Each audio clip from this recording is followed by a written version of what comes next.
to Kansas, gateway to Oz. Under the rainbow, this is where it was.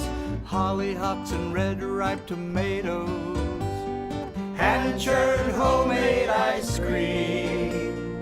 Let me tell you, Kansas is more than tornadoes. It's the best part of Dorothy's dream. Today on Around Kansas, join us for a story about the Irish who served in Fort Wallace, in particular Captain Myles Walter Keogh. Then join us for a story about snipe hunting and the challenges you might encounter. Next, we'll have a poem from Ron Wilson. And we'll end with a look at Jim Clements, an oil painter known worldwide for his Western-themed artwork. Stay with us. Closed captioning brought to you by Ag Promo Source. Together we grow. Learn more at agpromosource.com. This segment brought to you by Kansas Regenerative Medicine Center. Your stem cells, your health, your life. Well, hello, it's Wednesday. I'm Frank, and this is Around Kansas, the show that tells you why Kansas is a great place to live, work, play, and come visit. And here we are, we're into March, and we're getting close to spring again. As you can see, we have flowers and grass.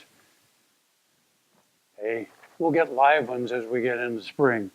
Anyway, the month of March is full of all kinds of great stuff. One of our viewers sent in an event. Unfortunately, this is going to air after the event, but I will tell you about it because it's interesting. And anyway, the note is, although I thought I would point out an upcoming event in Winfield, Kansas, you may be interested in. Well, of course we are. The Winfield High School Orchestra is one of the oldest public school orchestras in Kansas. Interesting. They will be having their 130th year anniversary. Unfortunately, it was last weekend, March 2nd and 3rd. But I think that's very interesting, a high school band that's 130 years old. So congratulations, Winfield High School, and keep up the great work in music. I have a grandson that's involved in music. He's one of the singers at Topeka West High School, and also participates in a lot of plays. I just pushed the button and lost what I had here on Google regarding March, but it had all kinds of days. There's Pig Day in March, and of course St. Patrick's Day is coming up. And let's see, well, anyway, hello Google. Okay Google, show me special days in March. We'll get it back because I know I didn't know a lot of these, and maybe you didn't either, but here's kind of a list.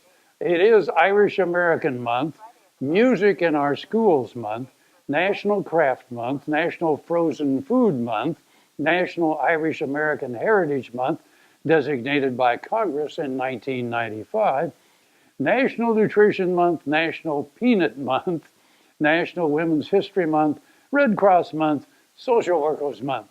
And that's only a partial list. And did you know March was named for the Roman god Mars? I guess so. And the second week of the month is National Bubble Week. And the second week is also National Crochet Week. So anyway, March is going to be kind of a fun time. Hope you enjoy it. And we have some great stories today. We have a story from Fort Wallace Museum. Speaking of Irish, they celebrate the Irish there at Fort Wallace. Also, have you ever been snipe hunting? Well, guess what? We're going to hear a story about snipe hunting. If you haven't been snipe hunting, I'll be happy to take you. And then also we're going to hear about Jim Clements, a Western oil painter who considers himself blessed to be a working artist. Anyway, 3 great stories today, so we hope you'll stay tuned and take a look.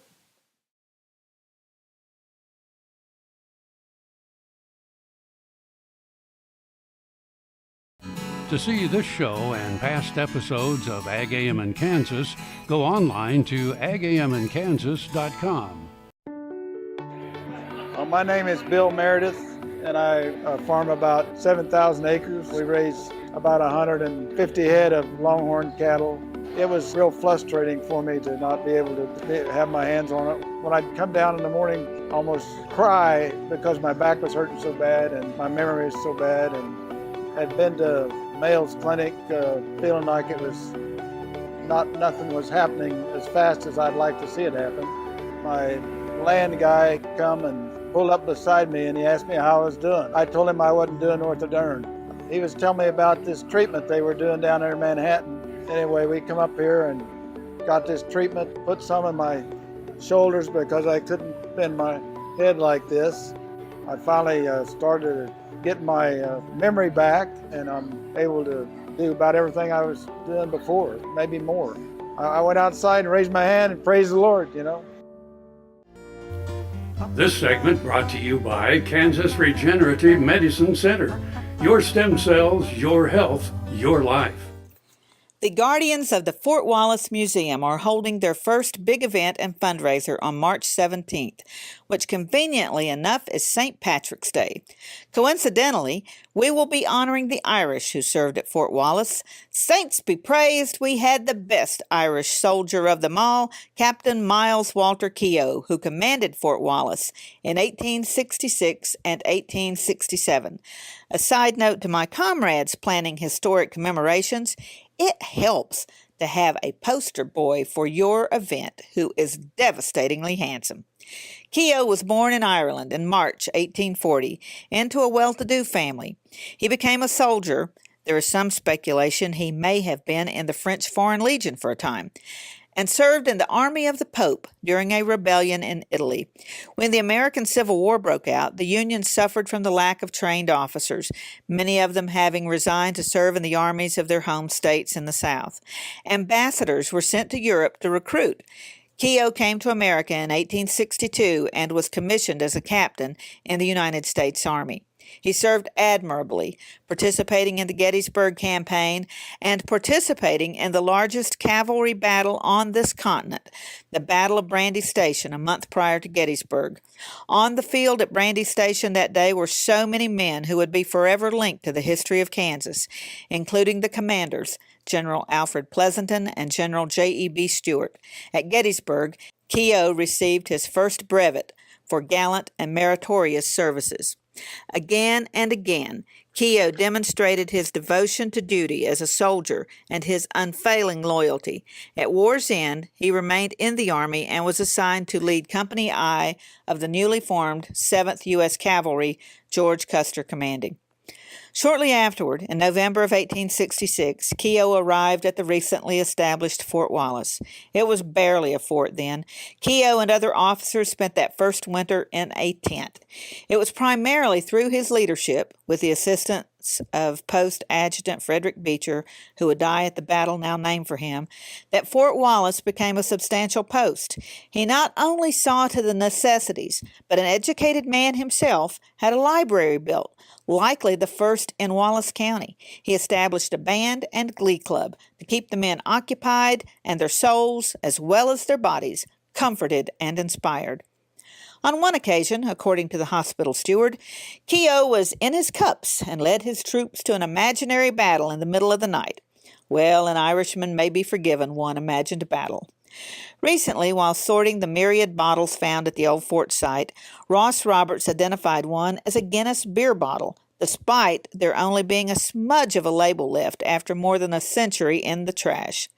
Confirmed by the archivist in Dublin, the bottle is now on display with officers' items in the Fort Wallace Museum. It takes no great leap of imagination to place the bottle in the hands of the most acclaimed son of the Shamrock to serve here. Keogh died with Custer's command at the Little Bighorn in 1876. His horse Comanche was found wounded on the battlefield and returned to Kansas, where he was cared for and afforded every honor until his death in 1891. He was taxidermied and is on display at the Dyke Museum on the University of Kansas. Join us at the Fort Wallace Museum on St. Paddy's Day to celebrate the lives of Keogh and his fellow Irishmen, men who found a new home in America and shed their blood to preserve it. Erin go bragh. Tarwater Farm and Home has been family owned and operated since its beginning in 1978. What you need for farm and agriculture, lawn and garden, clothing and footwear, and so much more. You'll be surprised at what you'll find in this huge store. They have what you need and lots of it. So come take a look. You'll discover that customer service is first and foremost. Always has been with the Tarwaters. Tarwater Farm and Home, 4107 North Topeka Boulevard. Valley Vet Supply is devoted to providing information and professional quality products at reasonable prices. ValleyVet.com, ValleyVet.com, Valley Vet Supply.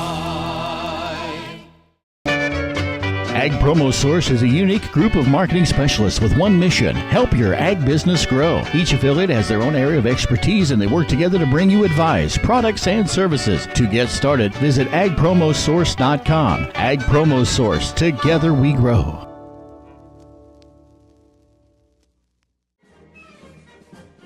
Fort Wallace was the fightingest fort in the West. Fossils, Indians, soldiers, scouts, wagons, trails, pioneers, stories. Discover the story of Fort Wallace and the people who served here, the people who fought here, the people who settled here. Wallace County, where the past is present.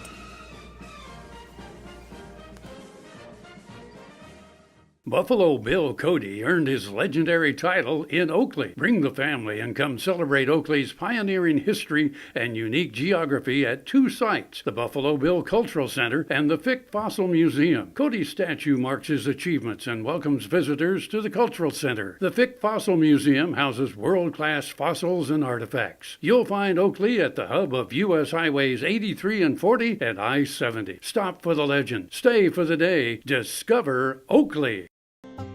This segment brought to you by Kansas Soybean Commission. Progress powered by Kansas farmers. Bagged any snipe lately? Most of us have heard of or even perpetrated the practical joke of snipe hunting. That fool's errand of tricking the greenhorn into riding into the woods, making ridiculous calls, waiting in vain for the variously described fictitious beast to show up. But what if you really want to bag a snipe? What should you do? Well, first make sure your Kansas hunting license is in order. Wilson snipe, formerly known as common snipe, is a large shorebird, just shy of a foot tall and under 4 ounces. It is one of 2 shorebird species that can be hunted in Kansas. Like other shorebirds, this species prefers to forage on mudflats and in water less than 3 inches deep, in wetlands and along shorelines. Unlike most other shorebirds, common snipe frequently feed at vegetated sites. They use their 2 to 3 inch long bill to probe into the mud for insect larvae and earthworms. Snipe nest in Canada in the northern tier of the U.S. states. They begin arriving in Kansas during the late summer and can remain throughout the winter. Cheyenne bottoms and other shallow marshes are the primary snipe hunting areas in Kansas. Snipe hunting is physically challenging because hunters wade or slog through often mucky areas to flush snipe. Just getting off a shot is difficult at times because it's hard to keep from falling down while swinging the gun in response to their erratic, fast flight. Many a shot is not taken because the hunter is off balance and doesn't want to fall in the mud. Snipe hunters need to be proficient in wetland bird identification to make sure they do not accidentally shoot similar-looking species that are protected. Yellowlegs, greater and lesser, and dowitchers, long-billed and short-billed, are the 4 species most similar in appearance and size to snipe. Color patterns, flight, and call are the best characteristics for distinguishing snipe from look-alike species. Snipe fly in a zigzag pattern and more powerfully than yellowlegs and dowitchers. Dowitchers and yellowlegs tend to fly in a straight line.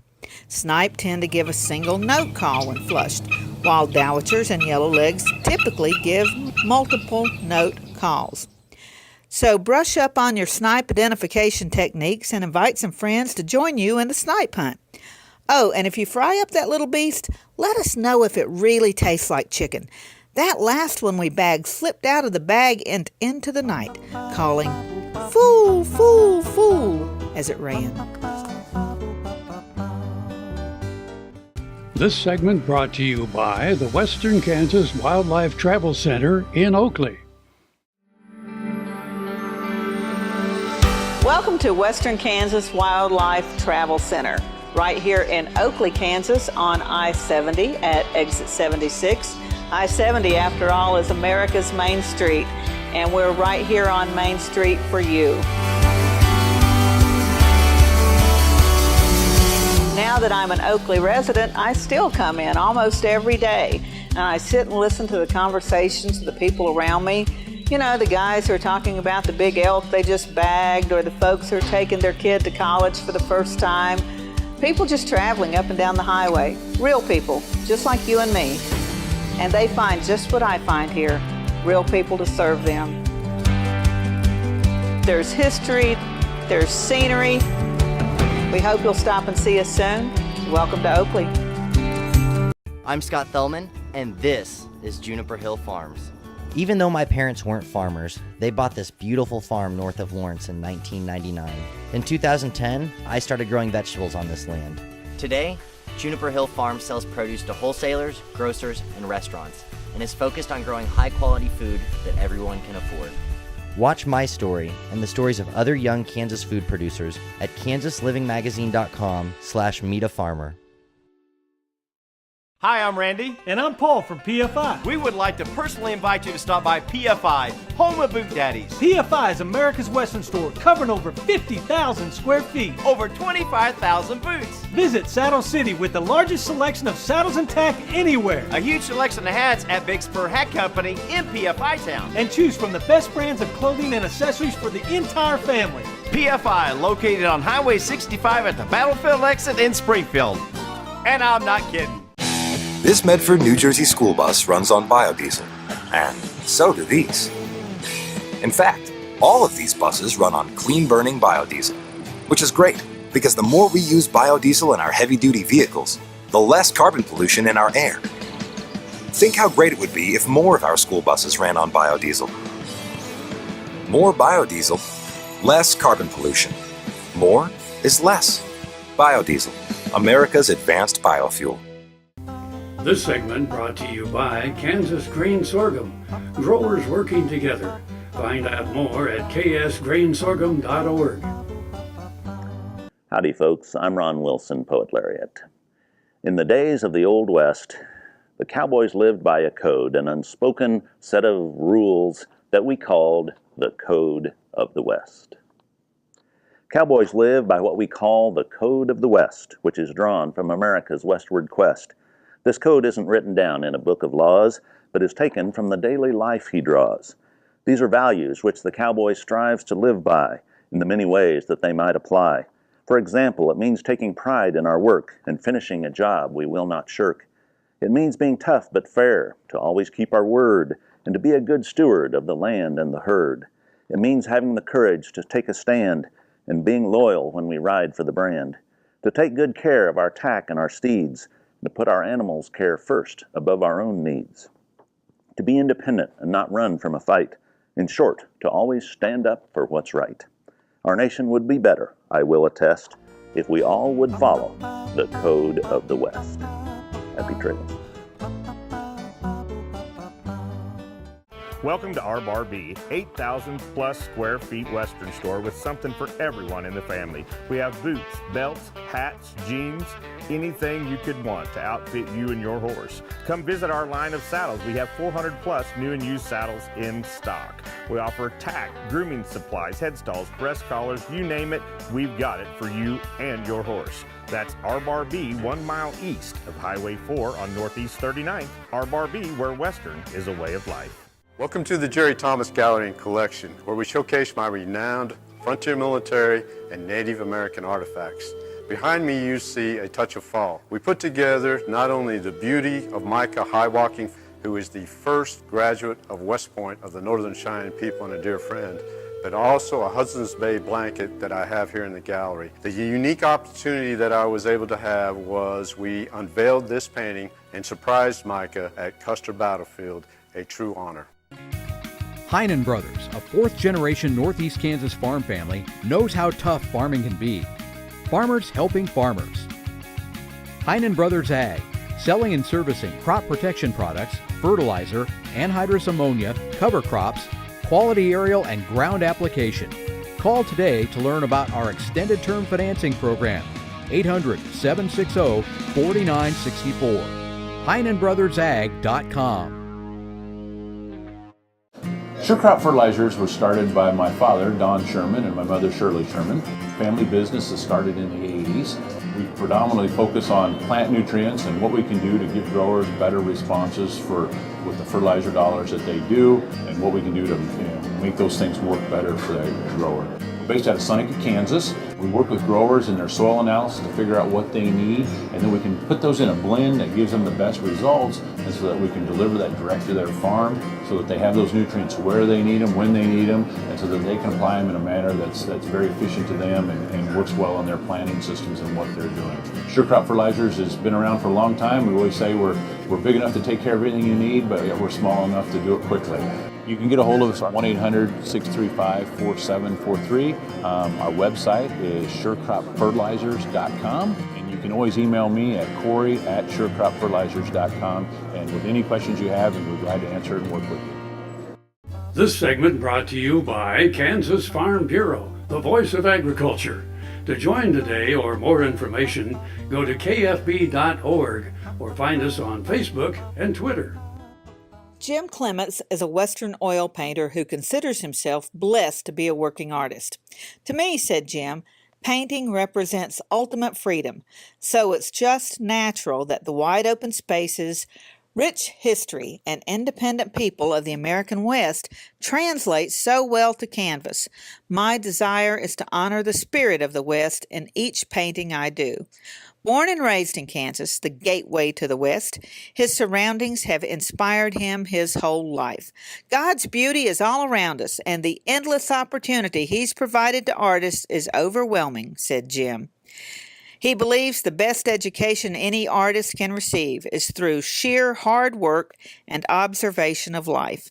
He also gratefully acknowledges the advice, instruction, and encouragement of many fellow artists over the years, which have been such an integral part of his own professional growth. In his opinion, a painter's education never ends. It is a lifelong pursuit. Jim's work has won many awards over the years and has been featured in numerous publications, including USA Today, Florida Today, Art Calendar Magazine, American Art Collector, Southwest Art, Bridle and Bit, Rodeo Attitude, Derby Now Magazine, and Topeka Capital Journal. The National Day of the Cowboy organization, based in Fort Worth, Texas, selected Jim's painting titled Simple Things as the image for its prestigious Cowboy Keeper Award, given annually to individuals or organizations that have made a substantial contribution to the preservation of the West. Jim was nominated by Margaret Stockdale from Australia for the International Tony Award. The Tony has been to artists in the United States, Canada, Mexico, and Australia. In her nomination, she stated, "The artist whose work I greatly admire lives in Kansas, so the Tony will be heading out across the Pacific again. I am a great fan of American Western art, so I could not pass up the opportunity to promote an artist who specializes in that genre. I love your work, Jim. The value it promotes, your fresh technique, and your love of humanity and your country really comes through in your paintings." In the past several years, his work also has been selected for exhibition in many national shows, including the National Cowboy Symposium and Celebration in Lubbock, and the annual Stampede Western Invitational Art Exhibit in Greeley, the annual American Plains Artist Juried Exhibit held in various galleries throughout the West, and many, many others. This award-winning artist is such a typical Kansan, nice, down-to-earth, just absolutely unpretentious. He has taken advantage of the artist shoot staged by Robert Culbertson and American Frontier Productions, and images of those models are scattered throughout his works, and his works are scattered all over the globe, each one of them carrying a piece of Kansas wherever it goes. Welcome to Kansas, gateway Have a great day. I'm Frank, and I'll see you somewhere around Kansas. Closed captioning brought to you by Ag Promo Source. Together we grow. Learn more at agpromosource.com. More than tornadoes, we're the best part of Dorothy Street.